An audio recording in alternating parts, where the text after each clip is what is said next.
pernah lah waktu SEM 1. Nak tahu kenapa? Tak semua kawan-kawan tu nak kawan dengan kita. Jadi Homesick lagi.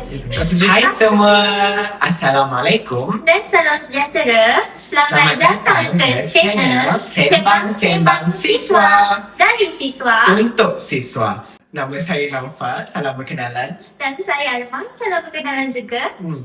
Okey Naufal, kenapa kita buat podcast ni? Okey, tujuan podcast kita Sembang-Sembang Siswa adalah untuk menjadikan ruang santai bagi semua pelajar, khususnya politeknik. Lepas tu juga kita nak jadikan ruang santai ni untuk siswa sendiri ada ruang yang selesa untuk mereka ceritakan pengalaman mereka. So Kak Alma, Ya. apa harapan podcast ni untuk halayak ramai yang bakal menonton? Okey Naufal, harapan saya untuk podcast ni lah, saya berharap para student dapat memberi support lah, sebab kita kan podcaster yang baru. Okay. Dan saya berharap podcast ni boleh menjadi tempat ruang luahan para student, siswa-siswa di luar sana. Okay. Siapa yang berminat untuk luah, untuk menceritakan diorang punya pengalaman dan sebagainya, tak kira lah alumni, yang bekas student, yang dah bekerja, dah berkahwin apa semua, kalian pernah belajar, pernah jadi siswa, boleh ceritakan di email di bawah. Kami akan sediakan di description di bawah. Betul, kalau korang ada pengalaman yang nak diceritakan sepanjang jadi siswa ataupun masih lagi jadi siswa, ada perkara yang hendak diceritakan dan nak kami baca, boleh saja email kami di sembangsembangsiswa@gmail.com. Ya. Okay Kak Alma, so topik kita untuk podcast pertama sekali ni kan, Ya. santai je. Soalan dia adalah burnout. Kalau pernah burnout tak sepanjang belajar jadi siswa dekat politeknik? Cakap pasal burnout, pernah lah waktu SEM 1. Nak tahu kenapa? Kenapa tu? Sebab SEM 1 kan, kita baru menjejaki ke dunia luar, baru macam nak mengenal dunia luar, ke dunia pembelajaran baru, hidupan baru. Tak sama dengan sekolah. Okay, bila kita start belajar dekat peringkat diploma sekarang ni, kita macam dia lain dengan sekolah. Kita macam tak boleh nak sesuaikan diri lagi waktu SEM 1. Kita ada masalah pembelajaran, masalah kawan-kawan, kita tak faham syllabus dia macam mana. Dan itu boleh menjadikan kita burn out. Dengan itu kita kena banyak bertanya lah. Okay, kalau Naufal tu macam mana? Saya rasa apa yang Kak Alma cakap tu pun sama je actually. Sebabnya saya fresh graduate lepas SPM terus masuk politeknik. So macam kita tak ada vibe-vibe politeknik, tak ada vibe-vibe belajar kat tempat baru lagi. Especially yang bila belajar kat sini, lecturers tak spoon fed, which is macam tak bagi terus semua maklumat yang kita nak. Macam kalau dekat sekolah dulu kan kita macam tanya dapat, dapat. Semua diberi kan? Semua diberi. So bila dekat lecture sini, kalau kita tanya tu, macam kalau kita tak cuba cari kat tempat lain dulu, we will be macam nampak rude sikit. Ya. So macam kita tak ada usaha. Okay. So macam burn out sikit lah kalau kat situ sebab tak faham syllabus dia kan. Sebab peringkat diploma di pelajaran tak sama dengan sekolah. Sebab kita semua benda kita kena cari sendiri. Bukan maklumat daripada lecturer. Sebab kita hidup kat sini belajar untuk berdikari. Semua kena cari sendiri. Tak ada orang nak suap-suap macam sebelum ni. Especially kalau kita pelajar yang merantau, yang kita duduk negeri jauh, lepas tu pula kat sini tak ada family, homesick lagi. Lepas tu juga burn out juga if it's not just academics, it's also coming friendship lah juga sebenarnya. Tak semua kawan-kawan tu nak kawan dengan kita. Sampai ada masalah macam tu, kita banyak keluar ambil jenis. Siapa nak kawan kita, kita kawan. Yang tak nak, kita biarkan. Macam kalau kita rasa benda tu buat kita stress or something, just buang. Cut off. Tapi untuk seseorang yang struggle tu, it's real lah, especially in friendship. Ya, betul. Especially introverts out there. So, nanti kalau macam mula-mula lah korang ada masalah pembelajaran, macam masalah dengan kawan-kawan, nanti korang naik SEM dan seterusnya, korang akan faham, okay, sendiri tu lebih baik sebenarnya. Betul. But sepanjang Kak Alma jadi student kat sini kan, pernah ke kawan-kawan Kak Alma yang waktu SEM 1 tu kan, diorang introverts, but then macam naik SEM 2, SEM 3 dah jadi seniors, they become extroverts? Banyak kan? Macam like in this states, which is you go to IPTA ataupun IPTS kan, you will meet kids yang tak pandai makeup, kita pandai makeup. Ya, ada je. Yang tak pandai outfit, dia pandai outfit. Itu dinamakan sebagai pengaruh rakan juga. Culture shock juga. Ya, culture shock. Tapi itu culture shock yang baik. Lain pula culture shock yang kurang baik tu jangan diikut lah ya. jangan diikut. So kita bila hidup dekat luar ni kena pandai memilih lah. Kena pandai saring apa yang betul, apa yang tidak. Jadi apa lagi Kak Alma yang kita boleh cakap pasal burnout tu? Sebab topik kita hari ni, is it real or exaggerated? Macam kita kata mengada-ngada je. Tapi it's not exaggerated kan? It is real. Kan? How about the kids yang ada beban akademik yang macam saya ada kawan dulu yang waktu SEM 1 dia belajar okay je. Tapi once the results came out, kan bila gagal of course kita akan carry subject kan. Ya. Almost kebanyakan ni saya dengar seniors pun ada yang macam bila drop, bila carry je terus drop belajar. Ya.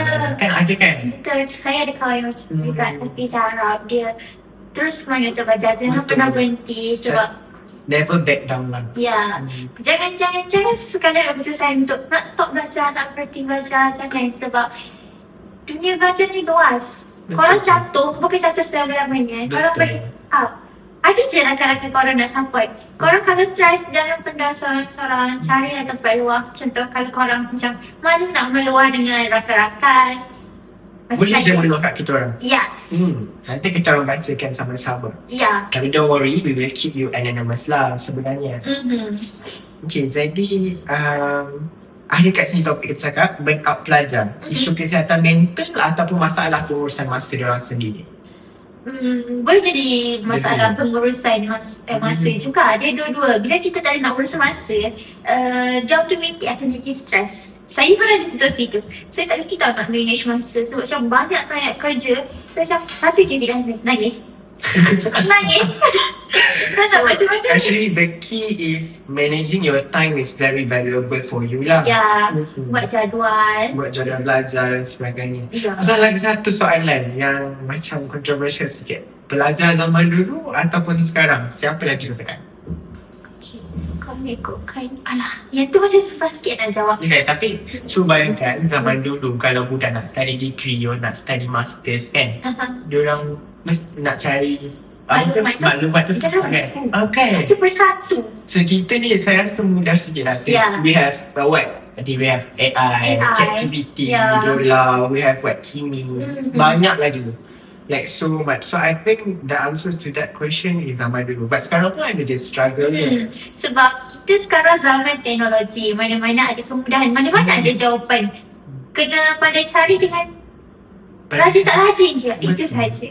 But everything have the pros and cons lah. So kalau korang ada pendapat pasal ni pun boleh cakap kat kita. Contact je kita orang. Contact ataupun komen saja di bawah. No hal. So ada lagi soalan hari ni.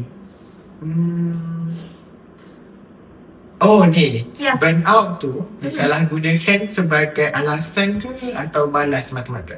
Burnout boleh terjadi kepada benda tu betul dan juga sebagai alasan semata-mata. Dia macam dia tak pandai manage time. Dia tak pandai manage time dan pada satu masa dia malas. Bila malas dia kata, tak boleh lah macam-macam. Cuba buat diri sebab kita bukan duduk kat rumah. Betul. Saya pun pernah cakap macam tu sebenarnya. For everything is for your own career kan? Ya. Okay, so for the next topic, kita sebenarnya malam semalam lah ada letak gambar kepala kita. Bukan kepala kami. Kepala kami. Kalau punya organisasi. Kami punya organisasi dekat dalam Story IZ. And we asked them, apa soalan pertama? Macam mana cara nak survive dekat politeknik? What's the life hack in here? Ya. So kita ada answer sikit. Tak banyak tapi ada Tapi ada beberapa. lah. Macam ni. Yang pertama adalah dia kata, Rainbat makanan member. Ha? Kenapa Rainbat makanan member? So macam maybe lah. Tapi the struggles for that is macam mungkin sebab tak ada duit lah. Ya, itu ada juga yang macam tu, macam dia Rainbat makanan member. Ada Rainbat ni boleh jadi negatif dan boleh jadi positif lah. Kat sini yang saya faham Rainbat makanan member, that's me dia macam dia Sorry lah kan. tu pada performan kamu. Performan saya so positif kau benda tu. Saya cakap okay, maybe dia macam minta member nak Tapi this kind of struggles kan kalau Ya. untuk students yang tak ada duit untuk sama belajar and everything. ada student Struggle sangat. dia makan Maggi. Dia Maggi satu bungkus tu dia potong dua. Oh Makan ya. untuk 2 hari. Sedih kan? Sedih kan? Macam macam mana? Ada juga yang sanggup berlapar seharian Betul. bersama. So it's kind of sad lah when macam kalau kawan korang nak minta makanan tu kadang-kadang bagi je without asking. Kalau nak macam kawan kita susah ke apa, tolong juga bantuan, tak banyak tapi sikit. Sikit tu lah sangat membantu bagi dia orang. Betul. Sumpah cakap. Just be kind lah to anyone. Ya, be kind. Okay, so jawapan seterusnya tadi, do not give a dengan apa orang kata.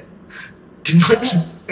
So soalan keduanya pula Kak Amang, do not give a F dengan apa yang orang kata, just do it alone. Allah always with us. So which is macam betul lah apa yang dia kata kan. Macam kalau kita takut pasal kritik orang, maybe we will never start. Ya, kita hidup dengan orang ramai ni, kita jangan dengar sangat kata-kata orang. Kita abaikan yang negatif, kita ambil yang positif. Betul. Kita kena selalu positifkan diri kita tau. Kita jangan ambil yang negatif. Yang tu salah satu je pun out tau. Ambil yang negatif, ambil yang negatif, stress. Lepas tu, Kak Mak ada lagi satu. apa? Kena cari sendiri. OMG! Sugar daddy tu tak disarankan. Tak ada, jangan. Kalau cari jangan bagi tahu. Kalau cari dia tapi tak digalak. Surprising tak bagi. Okay, guys. So I think that's all from us for this first episode. So we are really hoping that macam podcast ni dapat reach out to many. So kita juga hoping untuk kolaborasi dengan orang ramai. Which is kita sebenarnya approach siapa Kak Alam untuk buat kolaborasi ni? Kepada semua siswa-siswa. Ya betul. Lepas tu juga kita approach kolaborasi ni dengan politeknik-politeknik lain. Just to do the videos Ya, kampus-kampus lain selain politeknik pun boleh juga. Betul. Korang takkan nampak pun muka kita orang setiap masa. Which is every episode akan tukar-tukar podcasters. So don't worry, we will not make you bored with us. Ya. But we will come back as soon as possible. Okay, InsyaAllah. so semua, if you guys wanted to email us, please do come to sembang-sembang-siswa@gmail.com. Lepas tu juga, if there's any other sponsors kat luar sana yang nak sponsor kita orang, please contact us dekat sembang-sembang-siswa@gmail.com and we'll come back to you ourselves. So, Okay. itu saja. Itu saja dari kami. Salam. Assalamualaikum dan selamat sejahtera dari siswa. Untuk siswa. Bye!